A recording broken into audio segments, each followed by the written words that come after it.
kali ini seperti biasa, saya akan membawakan lagi sebuah materi, yakni membahas mengenai apa sih yang aku dapatkan materi di perkuliahan.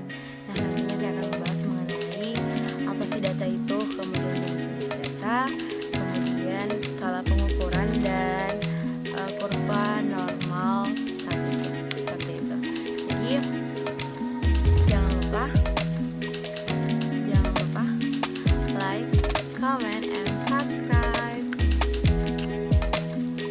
Oke, jadi kali ini kita akan membahas yang pertama, yaitu mengenai data.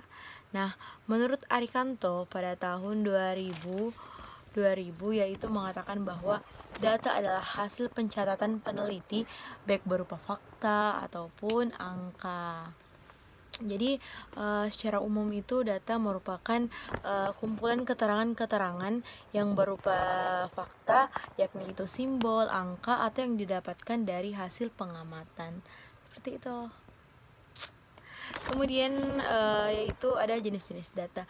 Jenis-jenis data itu ada 5 bagiannya. Yang pertama berdasarkan sifatnya terdiri dari kuantitatif dan kualitatif. Nah, kuantitatif itu berdasarkan angka dan kualitatif berdasarkan kalimat. Kemudian juga ada berdasarkan cara penyusunannya, terdiri dari nominal yang artinya dapat dihitung, kemudian ordinal yaitu berdasarkan urutan atau kedudukannya, dan yang ketiga yaitu mengenai intervalnya, yakni jarak yang sama terhadap hal yang diteliti. Kemudian juga ada dari bentuk angkanya, yang pertama dari data tunggal dan yang kedua dari data kelompok. Kemudian juga ada dari jenis data dari sumbernya. Yang pertama primer, yaitu seperti yang didapatkan di wawancara maupun angket yang langsung didapatkan pada responden. Kemudian juga ada sekunder seperti data rekaman medis, seperti itu. Kemudian yang terakhir yaitu mengenai waktu pengumpulannya. Ada data seketika dan juga ada berdasarkan urutan waktu. Kemudian mengenai skala pengukuran. Nah, salah satu ahli mengatakan bahwa yaitu Stephen pada tahun 2003 pengukuran adalah penetapan atau pemberian angka terhadap objek atau fenomena menurut aturan tertentu. Kemudian membahas mengenai macam-macam skala pengukuran, yaitu contohnya dapat kita lihat skala nominal, kemudian skala ordinal, interval, dan rasio. Kemudian membahas mengenai kurva normal. Nah, kurva normal ini merupakan suatu alat statistik yang sangat penting untuk menaksir dan meramalkan suatu peristiwa atau fenomena-fenomena yang lebih luas. Nah, jadi ada contoh dari kurva normal ini. Nah, ini ada contoh dari kurva normal. Kemudian ada pun ciri-ciri dari kurva normal. Nah, yang pertama, bentuk kurva normal itu seperti ini. Kemudian ciri-ciri yang kedua yaitu daerah kurva normal. Kemudian ini ada rumus dari kurva normal standar, kayak gitu. Jadi setelah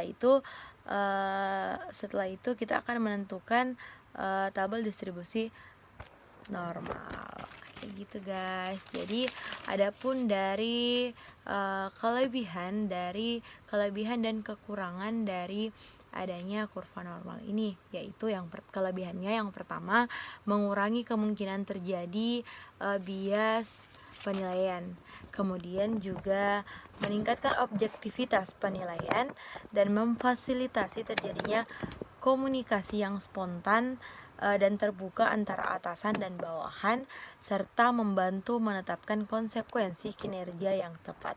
Kemudian adapun kelemahan dari kurva normal ini.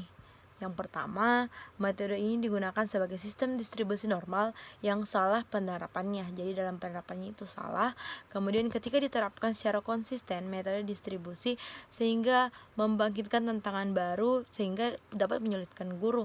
Karena ketika kita melakukan suatu penerapan ini metodenya secara benar, maka ini akan menimbulkan tantangan dan bisa menyulitkan guru. Kemudian kategori yang digunakan tidak menunjukkan kinerja yang sebenarnya.